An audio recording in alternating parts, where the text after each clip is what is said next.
DNA में अब हम राष्ट्रीय सुरक्षा के मुद्दे से जुड़ी एक बहुत बड़ी खबर का विश्लेषण करेंगे। भारतीयों के मन में हमेशा से यह दुविधा रहती है कि भारत और चीन दोस्त हैं या दुश्मन। चीन के राष्ट्रपति शी जिनपिंग जब प्रधानमंत्री नरेंद्र मोदी के साथ साबरमती नदी के किनारे झूला झूलते हैं तो ऐसा लगता है कि भारत और चीन अच्छे मित्र हैं। प्रधानमंत्री नरेंद्र मोदी जब चीन जाकर वहां के राष्ट्रपति शी जिनपिंग के गृह नगर शियान में उनसे मुलाकात करते हैं तो भी यही लगता है कि चीन और भारत की दोस्ती अटूट है। लेकिन आपसी मुलाकातों की जमीन से उठकर जब ये रिश्ता पानी में उतरता है तो चीन की तरफ से दुश्मनों वाले षड्यंत्र तैरने लगते हैं। चीन के रक्षा मंत्री जनरल चैंग वान-कुआन का ताजा बयान चीन के असली चरित्र की तरफ इशारा कर रहा है।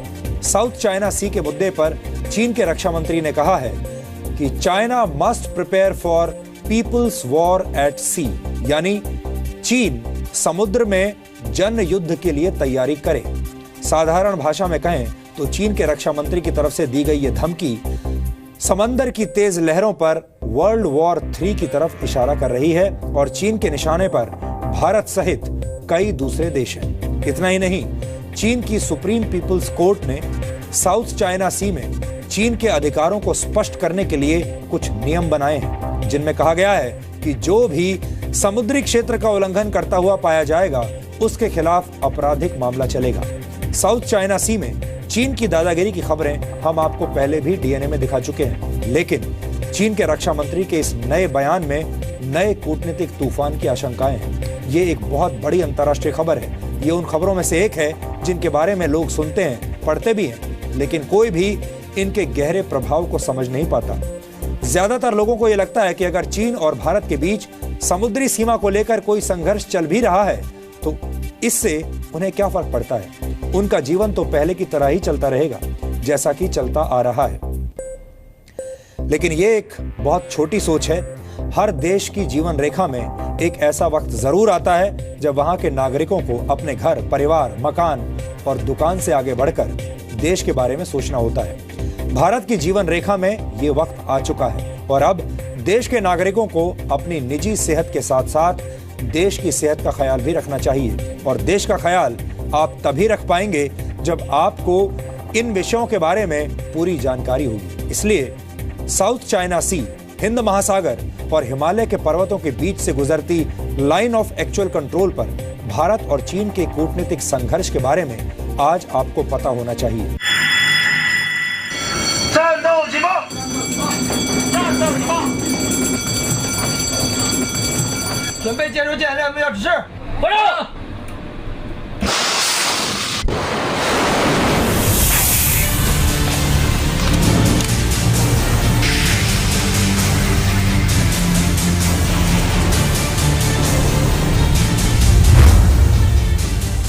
समंदर में चीन अपनी हदें तोड़ रहा है।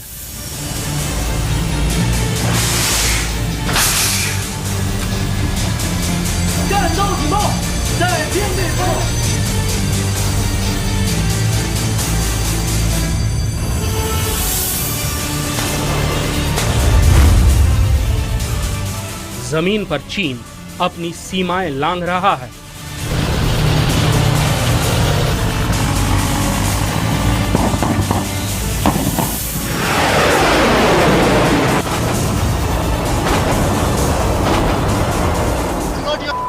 Not your area. No. This is our area. This is our area. And you are doing recce, patrolling your area. So many people. Himalaya से लेकर समंदर की गहराई तक इस चीन का इलाज करना जरूरी है।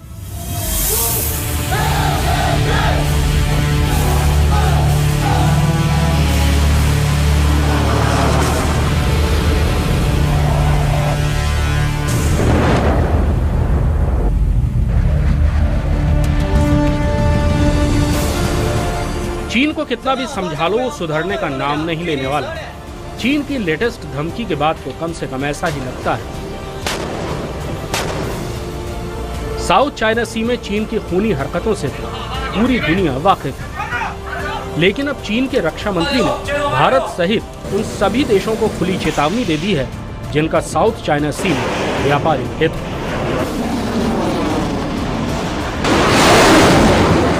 चीन के रक्षा मंत्री ने समुद्र में पीपल्स वॉर एट सी यानी जनयुद्ध के लिए अपनी सेना को तैयार रहने के लिए कहा है। यानी बातों की गंभीरता को समझें तो चीन आर या पार की लड़ाई के मूड में आ चुका है।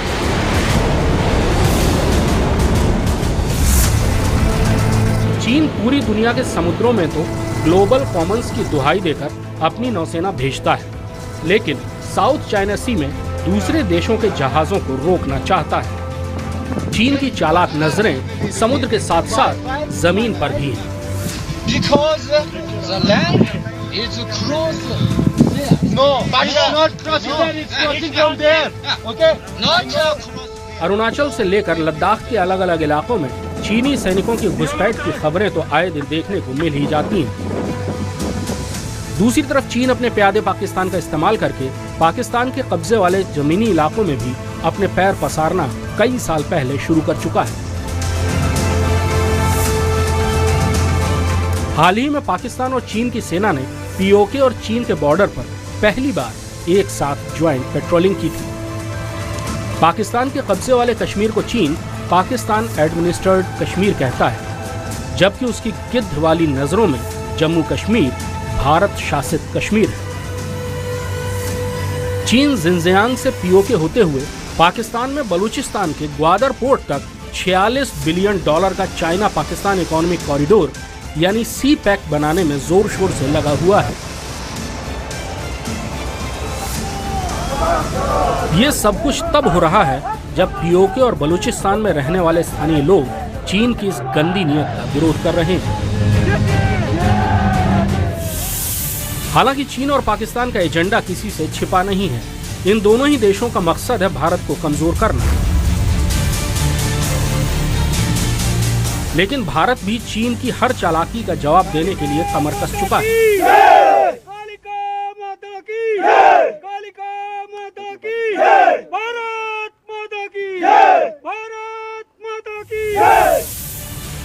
जिसकी एक झलक आज हम आपको हिंदुस्तान के आखिरी गांव चुशूल से दिखाएंगे, जहां भारतीय सैनिक चीन की हर चाल को नाकाम करने के लिए हर वक्त तैनात हैं। मैं इस वक्त चुशूल गांव में हूं। चुशूल यानी हिंदुस्तान का आखिरी गांव। वो जो सामने पहाड़ियां नजर आ रही हैं वो कुछ भारत के कब्जे में है और वो जो काली पहाड़ी है वो चीन के कब्जे में है। दरअसल चुशूल और यहाँ आसपास की इन पहाड़ियों पर गुरुंग हिल, मगर हिल, रेजांगला, इन जगहों पर चीन के साथ सबसे खूनी लड़ाइयाँ हुई थीं। 50 साल बीत चुके हैं, वक्त बदल चुका है, लेकिन इन रास्तों पर, इस गांव के आसपास की हर पहाड़ी पर हर वक्त नज़र रखी जाती है। आइए हम आपको एक पेट्रोलिंग पर लेकर चलते हैं। 14,500 फीट की ऊंचाई पर भारतीय सैनिकों की ये पेट्रोलिंग न सिर्फ सुरक्षा के लिहाज से जरूरी है, बल्कि चीन को एक तरह का संकेत भी है कि भारत की सीमा में अपनी बुरी नजरें उठाने से पहले 100 बार सोच लो। अब हम इस पेट्रोल के साथ रवाना हो रहे हैं। कैप्टन दीपक शर्मा इस पेट्रोल को लीड कर रहे हैं। हम आपको ये नहीं बता सकते कि हम किस इलाके में हैं और किस इलाके से किस इलाके तक जाएंगे, पर हम कैप्टन दीपक शर्मा से ये ज़रूर पूछ सकते हैं कि इस पेट्रोल में हम कितनी दूरी तय करेंगे। ये पेट्रोल व्हीकल द्वारा 18 किलोमीटर और पैदल लगभग 7 किलोमीटर डिस्टेंस तय करती है। इस पेट्रोल के बेसिक ऑब्जेक्टिव्स क्या रहते हैं? आप जो भी पेट्रोल लेके जाते हैं उस दौरान आपके दिमाग में क्या रहता है, क्या क्या कार्रवाई आपको करनी है? जैसा कि आप जानते हैं, हम LAC पर हैं, तो हमारी जितनी भी पेट्रोल्स होती हैं इस इलाके में, सारी पेट्रोल्स का मेन मुद्दा होता है एरिया डोमिनेट करना। एरिया डोमिनेशन मतलब जिस इलाके से LAC जा रही है उस इलाके पर अपनी मौजूदगी जताना।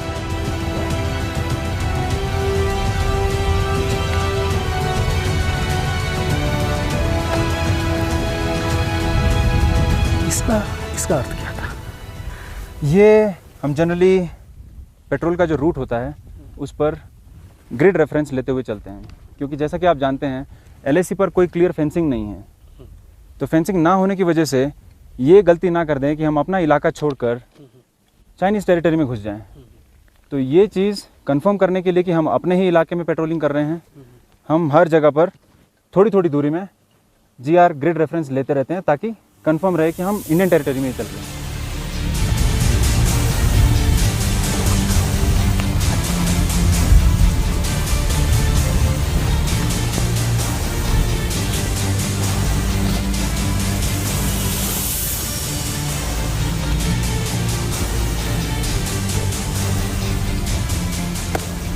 क्या कुछ नजर आया है?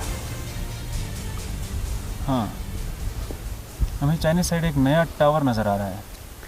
ये पिछली बार नहीं था। जी नहीं, पिछली बार ये नहीं था। अब आप क्या करेंगे? इसके बाद आपकी कार्रवाई क्या होगी? अब हम इसकी फ़ोटोग्राफ्स लेंगे, इसका ग्रिड रेफरेंस कैलकुलेट करते हैं और हायर फॉर्मेशन में फॉरवर्ड कर देते हैं कि यहाँ पर जो नया डेवलपमेंट हुआ है इसके बारे में आगे के आदेश क्या है हमारे लिए।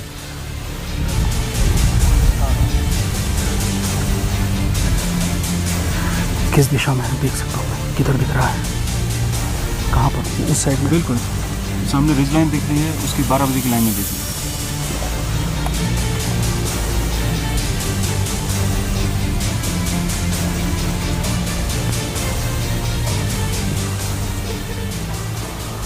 कुछ नज़र तो आ रहा है, लेकिन पक्का समझ में नहीं आ रहा कि आखिरकार ये क्या है। हाँ नहीं, क्योंकि हम यहाँ पर बार बार पेट्रोल करते हैं तो हमें पता है कि इस इलाके में अगर हल्की से भी कोई नई चेंजेस होती हैं तो पता चल जाता है कि पिछली बार ये नहीं था। मानिए ये अभी तो एक कंस्ट्रक्शन नज़र आया और इसको हम आप हायर कमान को भेज देंगे। बिल्कुल। लेकिन अगर पेट्रोल आमने सामने आ जाते हैं जी, तो आप क्या करते हैं? यदि हमारे सामने चाइना की पेट्रोल भी आ जाती है तो जो दोनों मुल्कों की एग्रीमेंट हुआ है और प्रोटोकॉल के तहत स्टैंडर्ड ऑपरेटिंग प्रोसीजर्स बनाए गए हैं, उन प्रोसीजर्स के हिसाब से हम कार्रवाई करते हैं। यहाँ पर हर जगह बहादुरी की दास्तानें हैं, उनके स्मारक हैं। जब आप वहाँ से गुजरते हैं पेट्रोल करते हुए, कैसा फील करते हैं आप और आपके जवान? जी, ये मैं फ़ौज के पर्सपेक्टिव से नहीं, एक इंडियन के पर्सपेक्टिव से भी बताना चाहूँगा कि आप मूवीज़ देखते हैं, कहानियाँ सुनते हैं, लेकिन जो चीज़ें यहाँ पे घटित हैं वो कहानियों से कहीं ऊपर हैं। आप जब उसको देखते हैं तो इंस्पायर होते हैं, बिना किसी के कहे, बिना किसी के देखे, सिर्फ उसको देखने भर से आपको लगता है कि अगर इन्होंने इतना कुछ कर दिया है, अगर मैं इनका 10% भी कर पाता हूँ तो मतलब सक्सेसफुल होगा। कुल मिलाकर एक बात तो स्पष्ट है कि बात चाहे समुद्र की हो या जमीन की, चीन अपने प्यादे पाकिस्तान के साथ मिलकर भारत को घेरने की पूरी मेहनत कर रहा है। इसलिए भारत को भी अंतर्राष्ट्रीय कूटनीति का पावर पंच लगाकर ऐसी हरकतों का करारा जवाब ढूंढना होगा। हिमालय की ऊंचाइयों से लेकर समंदर की गहराई तक चीन लंबे अरसे से बेरोक टोक अपना साम्राज्यवादी और विस्तारवादी एजेंडा चलाता रहा है, लेकिन अब उसे हर जगह भारत की दीवार खड़ी दिख रही है। खासतौर पर साउथ चाइना सी के छोटे छोटे देश भी अब भारत का साथ पाकर चीन की हेकड़ी के सामने खड़े हो रहे हैं और ये चीन के लिए बहुत बेचैनी का सबब है। घायल सांप फुंकार रहा है। कृष्ण मोहन मिश्रा, जी मीडिया, दिल्ली।